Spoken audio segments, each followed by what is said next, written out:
இந்திய மீது அமெரிக்க வரி விதித்துள்ள சூழ்நிலையில், சர்வதேச அரசியல் அல்லது பாதுகாப்பு மீது ஆதிக்கம் செலுத்த முயற்சிக்கும் நாடுகளுக்கு ரஷ்ய அதிபர் புடின் எச்சரிக்கை விடுத்துள்ளார். காலனித்துவ சகாப்தம் முடிந்துவிட்டது என கூறியுள்ள அவர், இதனால் அந்நாடுகள் சிக்கல்களை சந்திக்கும் என தெரிவித்துள்ளார். ரஷ்யாவிடம் இருந்து கச்சா எண்ணெய் வாங்கும் இந்தியா மீது 50% வரி விதிப்பதாக அமெரிக்கா தெரிவித்துள்ளது.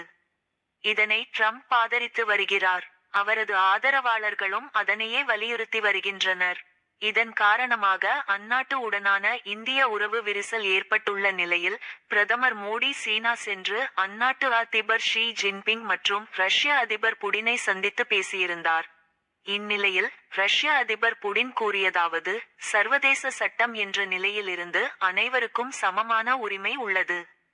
அனைவரும் அதே நிலையில் இருக்க வேண்டும். இந்தியா, சீனா போன்ற பெரிய நாடுகள் தனித்துவமான அரசியல் அமைப்புகள் மற்றும் உள்நாட்டு சட்டங்களை கொண்டுள்ளன. அவர்களை தண்டிக்க முயலும் தலைவர்களை கடினமான சூழ்நிலையில் ஆழ்த்தும். ஒருவர் தனது பலவீனத்தை வெளிப்படுத்தினால் அவர்களின் அரசியல் அத்தியாயம் முடிந்துவிடும். வரலாற்றில் நாடுகள் கடினமான சூழ்நிலைகளை கடந்துள்ளன.